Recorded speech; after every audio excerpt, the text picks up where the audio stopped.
अर्धवार्षिक परीक्षा 2022-23 कक्षा 8 के जो छात्र हैं उनके लिए सामाजिक का विज्ञान का पेपर है ये।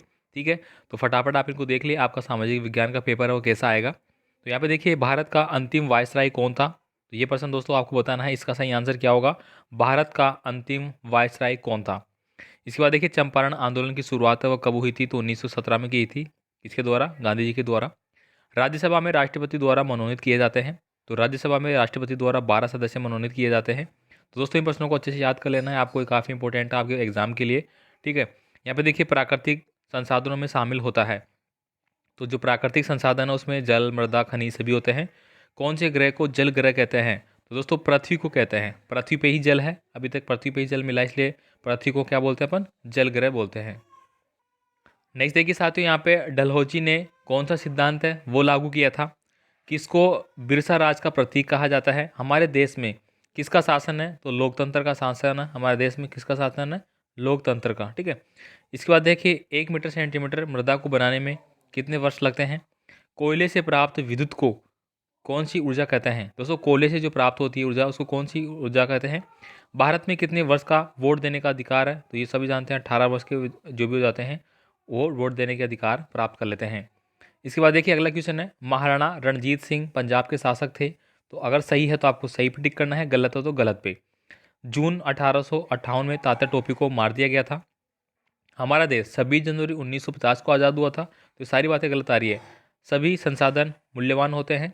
इसके बाद देखिए अगला क्वेश्चन, नेक्स्ट आप यहाँ पे देखेंगे दोस्तों, हमारे भोजन में शामिल नमक भी एक खनिज है।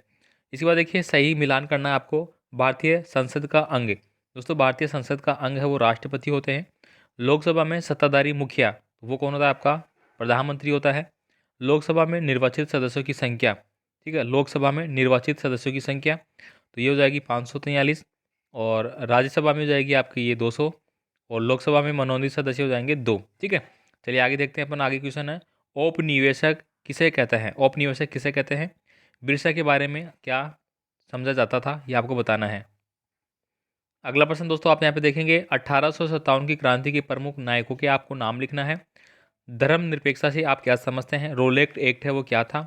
जल संरक्षण के 3 तरीके बताने हैं, जल को कैसे हम संरक्षण कर सकते हैं। सौर ऊर्जा के कोई 2 लाभ आपको बताने हैं। सौर ऊर्जा से दोस्तों अभी वर्तमान में सबसे ज़्यादा विद्युत उत्पादन हो रहा है। ठीक है, और आने वाले समय में काफ़ी इंपॉर्टेंट है। यहाँ पे देखिए, 1857 के विद्रोह के प्रमुख कारणों को आपको लिखना है। भारतीय संविधान में उल्लिखित मौलिक अधिकारों को भी लिखना है आपको।